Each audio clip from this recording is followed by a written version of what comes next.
Break के बाद आप सभी का स्वागत है। बात करेंगे, अभी युद्ध खत्म नहीं हुआ। इजराइल और ईरान के बीच एक बार फिर से तनाव और बढ़ने के आसार नजर आ रहे हैं। अब एक बार फिर से दोनों देशों में जंग जैसे हालात बन सकते हैं। इस जंग के लिए ईरान और इजराइल दोनों तैयारी कर रहे हैं।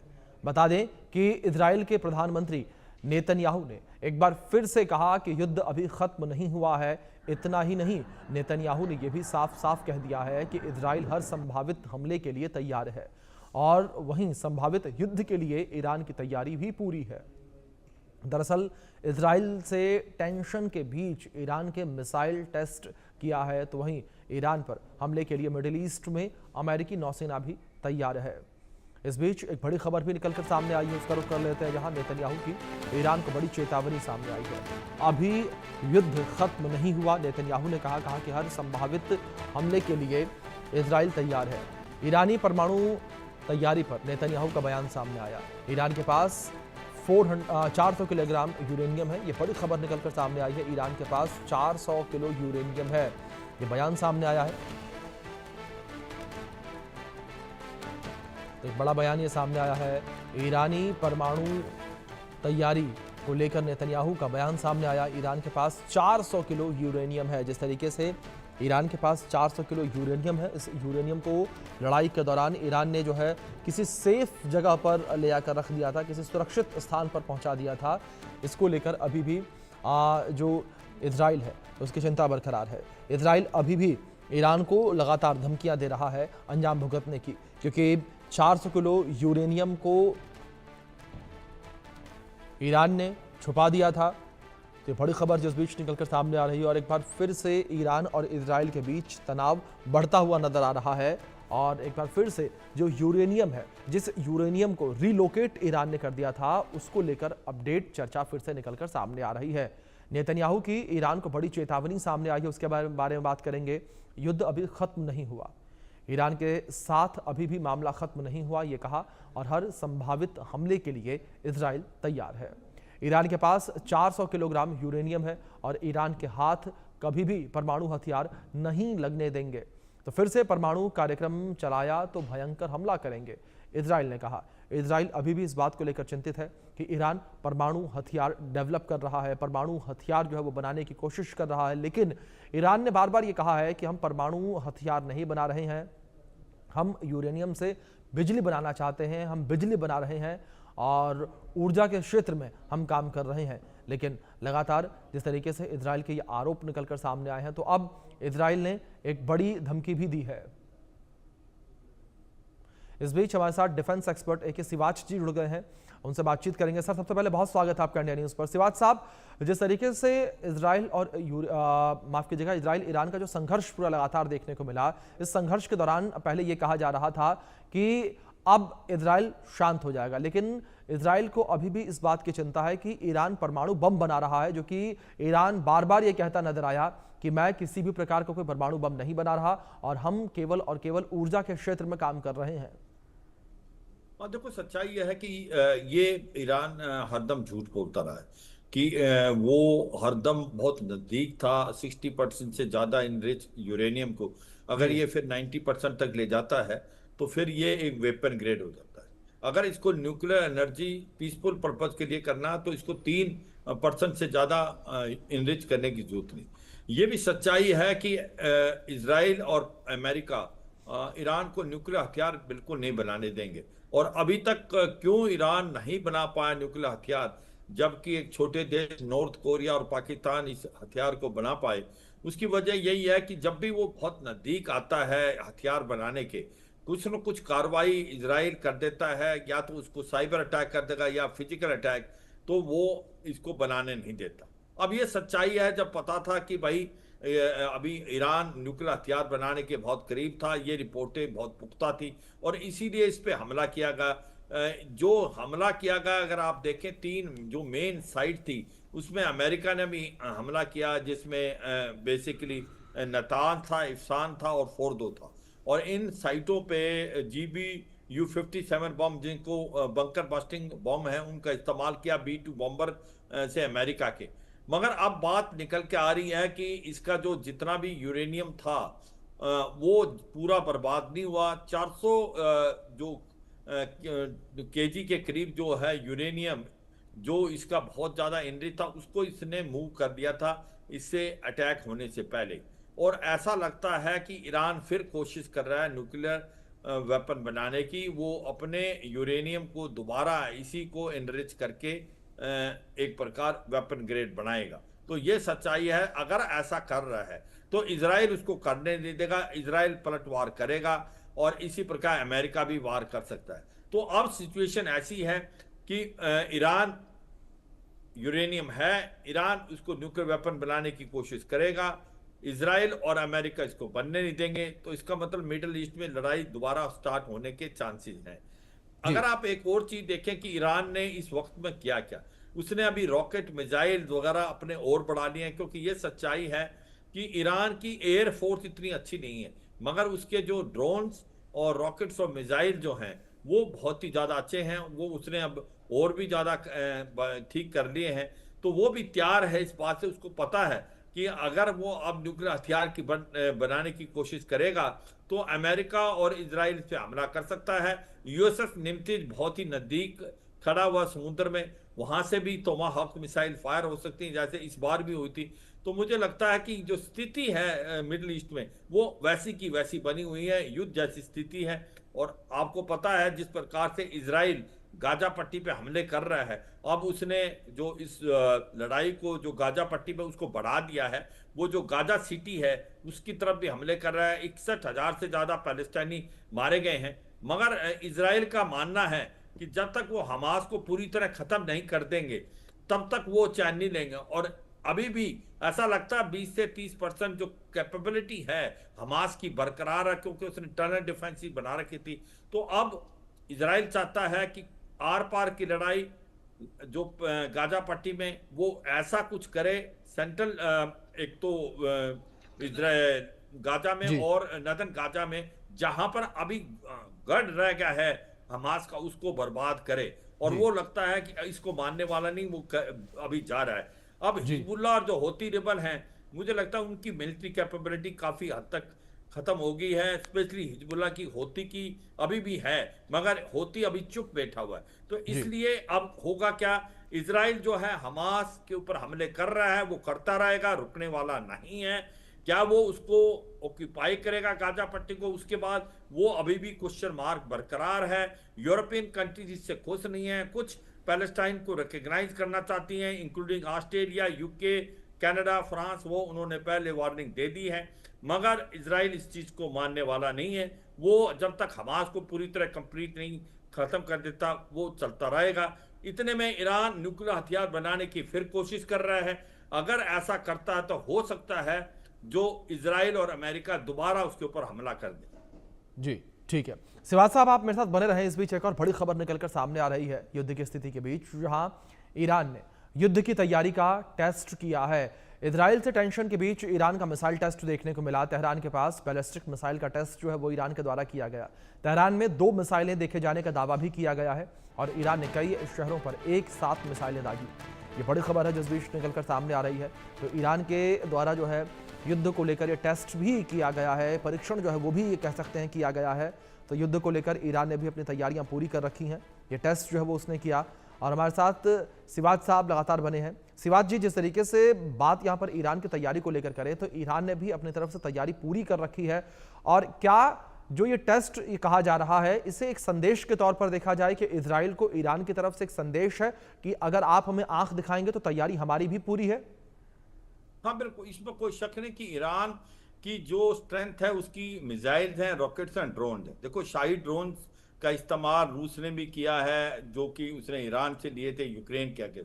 इसकी जो मिसाइलें, रॉकेट्स जो हैं, उनकी कैपेबिलिटी है कि वो जी। इजराइल तक हमला कर सकते हैं। आयरन डोम यूं तो वो बहुत पुख्ता है, उसके अंदर पेनिट्रेट करना मुश्किल है, मगर ईरान ने ये दिखा दिया था कि वो आयरन डोम से निकल सकते हैं। और उन्होंने काफी हद तक हमले इजराइल पे जो थे सटीक किए थे। और अब वो अपने मिसाइल और रॉकेट्स को और बढ़ाता जा रहा है। और मुझे लगता है आने वाले टाइम में वो ईरान अपनी एयर पावर को भी बढ़ाने की कोशिश करेगा, क्योंकि उसकी एयरफोर्स इतनी अच्छी नहीं थी। तो जब ये लड़ाई चल रही थी इजराइल और ईरान में, तो जो एयर सुपेरियरिटी थी वो इजराइल ने किसी तरीके से पूरी तरह कर ली थी, स्पेशली ईरान के ऊपर। अब वो उसको भी ऐसा करेगा कि किसी तरीके से एयर सुपेरियरिटी इजराइल ना कर पाए। तो मुझे लगता है ईरान भी पूरी तैयारी कर रहा है, पूरी कोशिश कर रहा है, और उसके पास रॉकेट मिसाइल का बहुत बड़ा भंडार है। मिसाइल उसके पास कम से कम 2500 से 5000 हैं, और वो अभी उसके ऊपर अगर हमला हुआ तो वो पलट हमला करेगा इजराइल पे, और कितना नुकसान कर सकता है वो तो समय बताएगा। मगर यस, ये कहना गलत होगा कि ईरान जो है उसकी कैपेबिलिटी नहीं, ईरान की बिल्कुल कैपेबिलिटी है, वो पलटवार करेगा। मगर सारी बात एक चीज पे डिपेंडेंट है, क्या ईरान न्यूक्लियर हथियार बनाने की दोबारा कोशिश कर रहा है? अगर वो कोशिश करेगा तो फिर इजराइल और अमेरिका उस पर हमला कर सकते हैं, इसमें कोई शक नहीं। और अगर आप देखें, एक न्यू डेवलपमेंट भी हुई है, एक जिसको JCPO बोलते हैं, joint comprehensive plan of action, जिससे निकल गया था अमेरिका 2019 के अंदर। उसके अंदर जो P+5+1 था, इसका मतलब परमानेंट मेंबर प्लस जर्मनी। अब वो भी कह रहे हैं, फ्रांस, जर्मनी और इंग्लैंड भी, कि हम दोबारा सैंक्शन लगाएंगे ईरान पे, क्योंकि ईरान जो है उसने जिसने प्रॉमिस किया हुआ था कि वो न्यूक्लियर हथियार बनाने की तरफ नहीं जाएगा, मगर पुख्ता इंटेलिजेंस है कि शायद वो न्यूक्लियर हथियार दोबारा बनाने की कोशिश कर रहा है, क्योंकि उसने अपना एनरिच यूरेनियम इससे पहले कि उसके ऊपर हमला होता उसने मूव कर दिया था, वो उसको दोबारा लेके आ रहा है, उसको एनरिच करने की कोशिश कर रहा है। तो ऐसे में ये जो देश हैं, ये अभी UK, फ्रांस, जर्मनी इसके ऊपर सैंक्शन दोबारा लगा सकते हैं। और ऐसे में ये भी सच्चाई है, अमेरिका और इजराइल ईरान पे हमला कर सकते हैं अगर उनको लगता है कि ईरान दोबारा न्यूक्लियर हथियार बनाने की कोशिश कर रहा है। और ईरान ने भी पलटवार करने के लिए अपनी जो स्ट्रेंथ है, अपनी ताकत है मिसाइल और रॉकेट्स और ड्रोन्स की, उसको पुख्ता कर लिया है। जी बिल्कुल सिवाज साहब, जाहिर तौर पर जिस तरीके से आपने जिक्र किया, इस बीच आप मेरे साथ बने रहे। एक और अपडेट निकलकर सामने आई है, उसका रुख कर लेते हैं, जहां मिडिल ईस्ट में अमेरिकी नेवी की तैयारी को लेकर अपडेट है। ये मिडिल ईस्ट में हाई लेवल पर अमेरिकी नौसेना की तैयारी है। ईरान पर बड़े हमले की तैयारी में अमेरिका है, जहां USS निमित्ज की मूवमेंट देखी गई है। ईरान से टेंशन के बीच अमेरिका की विध्वंसक तैनाती ये देखने को मिली है। अमेरिकी नेवी की तैनाती जो है वो भी देखने को मिली है, उसकी मूवमेंट भी देखने को मिली है। तो इस जंग की आहट के बीच नेवी की मूवमेंट भी कई बातें जो हैं वो करती हुई नजर आ रही है, कई संदेश देती हुई नजर आ रही है। सिवाज साहब हमारे साथ लगातार बने हैं। सिवाज सर, जिस तरीके से जाहिर तौर पर अगर जियोपॉलिटिक्स में देखें तो एक एक कदम, एक एक इशारा जो है कई बड़े बातों का जिक्र करता है, और ऐसे में अमेरिकी नेवी की मूवमेंट इस जंग की आहट के बीच किस तरीके से देखते हैं आप? हाँ बिल्कुल, देखो USS जो निमतिज है, जो कि एक एयरक्राफ्ट कैरियर ग्रुप है, बहुत पुख्ता है, वो वहीं पर लगाया हुआ है। उससे टोमाहॉक मिसाइल जो हैं वो ईरान पे फायर होंगी, इसमें कोई शक नहीं।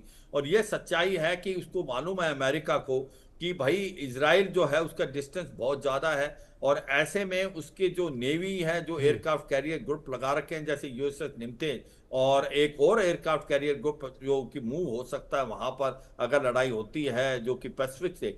तो ऐसे में नेवी बहुत बड़ा रोल प्ले करेगी। जी मगर एक चीज और याद रखनी अभिषेक, जब ये लड़ाई होगी तो जो हौती रेबल है यमन से, वो भी बहुत ज्यादा सक्रिय हो जाएंगे, वो भी पलटवार करने की कोशिश करेंगे, जैसे पहले उन्होंने यमन से करने की कोशिश की थी। मगर ये सच्चाई है कि जो अगर कैपेबिलिटी वाइज देखें तो अमेरिका और इजराइल कहाँ बहुत ज्यादा पावरफुल है ईरान के मुकाबले। ईरान का एक ही है प्लस पॉइंट कि ईरान के पास जो मिसाइल या रॉकेट्स हैं उसका भंडार है, वो पलटवार करेगा। अब सब बातें एक चीज पे डिपेंड करती है, क्या ईरान न्यूक्लियर हथियार बनाने की तरफ जा रहा है? अगर ईरान न्यूक्लियर हथियार बनाने की तरफ जा रहा है तो फिर वाकई आप देखेंगे कि आने वाले समय के अंदर ये लड़ाई होगी, क्योंकि इजराइल और अमेरिका इसको न्यूक्लियर हथियार नहीं बनाने देंगे। जी सिवाज साहब, दूसरी ओर जिस तरीके से यूरेनियम को लेकर जिक्र आपने भी शुरुआत में किया था, अगर बात यूरेनियम को लेकर की जाए, 400 किलो के आसपास यूरेनियम जो है वो ईरान ने छिपाया हुआ है, जो लगातार दावे किए जा रहे हैं। और कई सारे रिपोर्ट्स भी निकलकर सामने आई कि जब इजराइल के द्वारा ईरान के ऊपर हमला किया जा रहा था तो उसने 400 किलो यूरेनियम को रिलोकेट कर दिया था। हाँ, यही बात है अभिषेक, सच्चाई ये है कि जो अमेरिका दावा कर रहा था कि हमने पूरा का पूरा जो इसका यूक्रेन जो यूरेनियम को बर्बाद कर दिया, उसमें अब साफ आ रहा, सच्चाई आ रही है कि वो नहीं कर पाया। कि इससे पहले कि नतांज और फोर्दो और इफ्शान में G2 बॉम्बर के मध्य से GBU-57 बम डाले जाएं, इससे पहले ही ईरान ने 400 टन के करीब जो है यूरेनियम वहां से शिफ्ट कर दिया था। तो अगर वो शिफ्ट कर दिया है तो फिर उसको दोबारा लाके इनरिच करके हो सकता है आने वाले समय में अब दोबारा ईरान न्यूक्लियर हथियार बनाने की कोशिश करे। ये बात अब सच हो गई है कि अमेरिका पूरा यूरेनियम जो था उसको बर्बाद नहीं कर पाया। जो भी हमले हुए सुपरफिशियल हुए और इससे पहले ही इनको पुख्ता नॉलेज थी। इन्होंने अपना यूरेनियम वहां से शिफ्ट कर लिया नातान से और फोर्दो से। तो अब ऐसे में वो दोबारा लाके इसको यूज करेंगे और ऐसे में ये न्यूक्लियर हथियार बना सकते हैं। जी, दूसरी ओर सिवाज साहब, अगर इजराइल ईरान के ऊपर हमले करता है तो ईरान को कितना नुकसान होगा, और दूसरी ओर ईरान जो फायर बैक करेगा और जवाबी कार्रवाई करेगा उससे इजराइल को कितना बड़ा नुकसान होता हुए आप देख रहे हैं? हाँ देखो, एक बात तो सच्चाई है कि जो नुकसान है जी दोनों तरफ होगा, जी मगर ज्यादा नुकसान मुझे लगता है ईरान पे होगा। क्योंकि अगर इजराइल और अमेरिका मिलके हमला करते हैं और अमेरिका की जो नेवल पावर है यूएसएस निमतिज है, और क्योंकि ईरान के पास इतनी एयर पावर नहीं है, एयर सुपेरिटी नहीं है, उसके पास मिसाइल रॉकेट हैं, वो पलटवार तो करेगा, मगर मुझे लगता है पलटा जो है वो इजराइल और अमेरिका की तरफ होगा, ना कि ईरान पे। मगर ईरान हाथ खड़े करने वाला नहीं है, ईरान पलटवार करेगा। जी बिल्कुल, जाहिर तौर पर ईरान पलटवार करेगा। और जाहिर तौर पर सिवाज साहब, ईरान जो है पिछले युद्ध से उसने कई सारी सीख भी ली होगी और उसके हिसाब से उसने कई सारी तैयारियां भी की होंगी। हाँ बिल्कुल, वो मैंने जैसे बताया आपने, कहीं ना कहीं उनको लगा जी कि हो सकता है कि उनकी एयर पावर थोड़ी बेटर होनी चाहिए थी। उन्होंने सारे के सारा अपना स्ट्रेंथ यूज करी थी मिसाइल और रॉकेट और ड्रोन बनाने में। क्योंकि एयर पावर उनकी स्ट्रांग नहीं थी तो एयर सुपेरिटी इसराइल ने कर ली थी। अब वो धीरे धीरे अपनी एयर पावर को बढ़ाने की कोशिश करेंगे, और दूसरा वो रिफाइन करने की कोशिश करेंगे। जो अपने उसकी मिसाइल रॉकेट्स हैं उनकी रेंज बढ़ाने की कोशिश करेंगे। उनका भंडार है, इसमें कोई नहीं। इंडस जो मिलिट्री इंडस्ट्रियल कॉम्प्लेक्स है ईरान का, वो भी काफी डेवलप्ड है, इसमें कोई शक नहीं है। एक से जी एक बेहतरीन उसके पास मिसाइलें हैं और वो उनका इस्तेमाल करेगा। तो मेरे को लगता है कि जो सिखलाई उनको लगी, जो कमियां उनको महसूस हुई, वो अब पूरी करके ईरान भी इसके लिए तैयार है। पर मुझे ऐसा लगता है कि ईरान जो है अपने न्यूक्लियर हथियार बनाने की जो कोशिश है उसको जारी रखेगा। उसको पता है जी कि अगर उसको सरवाइव करना है इजराइल के अगेंस्ट तो उसको न्यूक्लियर हथियार बनाना है। यूं तो वो बोलता रहता है कि हम न्यूक्लियर हथियार नहीं बना रहे, मगर सच्चाई में वो न्यूक्लियर हथियार बनाने के बहुत करीब था।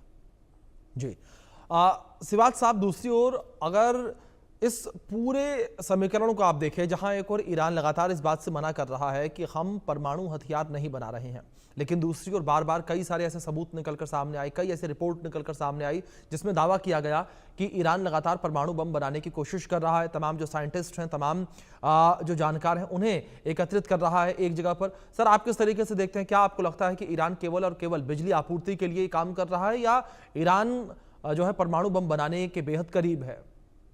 हाँ बिल्कुल, देखो इसमें अभिषेक कोई शक नहीं कि ईरान न्यूक्लियर हथियार बनाना चाहता है, जी न्यूक्लियर हथियार बनाने के बहुत करीब था। वो 60% से ज़्यादा एनरिच यूरेनियम कर चुका है, और अगर उसको 90% जिसको वेपन ग्रेड है, अगर वो करना चाहता तो वो अगले 10-15 दिन में कर सकता था। मगर इससे पहले ही अमेरिका ने किस पर हमला किया, और हमला करके अपने B2 बॉम्बर से GBU-57 बम से उसने जो नतांज और इफ्सान और फोर्दो जहां पर उसके यूरेनियम थी उसको भी बर्बाद किया, और न्यूक्लियर फैसिलिटी को भी कई हद तक एक प्रकार से चोट पहुंचाई। मगर जैसे बात आ रही है अभी, ऐसा लगता है कि इस हमला होने से पहले ही ईरान ने वहां से अपना एनरिच यूरेनियम को मूव कर लिया था, और वो एनरिच यूरेनियम कहीं और जगह लोकेशन में भेज दिया था। अब वो जी दोबारा इसको वापस लेके आ रहे हैं, और अब फिर वो न्यूक्लियर हथियार बनाने की कोशिश कर रहे हैं। तो ये जी सच्चाई है, ईरान न्यूक्लियर हथियार बनाना बंद नहीं करेगा, वो कोशिश करता रहेगा। और ऐसे में अमेरिका और इजराइल इसको बनाने नहीं देंगे। अगर ऐसा है, इजराइल पलटवार करेगा, अमेरिका जी उसके साथ होगा। और बिल्कुल। ईरान ने भी अपनी तैयारी पक्की कर रखी है। बिल्कुल ईरान सिराज साहब, अब देखने वाली भी बात यहाँ पर ये होगी कि किस तरीके से स्थितियां बनती नजर आती हैं। क्या एक बार फिर से इजराइल और ईरान के बीच युद्ध देखने को मिलेगा? अगर ये युद्ध होता है तो अमेरिका की क्या इन्वॉल्वमेंट होगी? फिलहाल बहुत शुक्रिया सर आपका जुड़ने के लिए, अपना कीमती वक्त इंडिया न्यूज को देने के लिए। और जिस तरीके से ये स्थितियां युद्ध की बनती हुई नजर आ रही हैं, इस पर सभी की निगाहें बनी हुई हैं। हर कोई हैरान है, परेशान है कि कहीं एक बार फिर से जंग छिड़ती हुई नजर ना आए।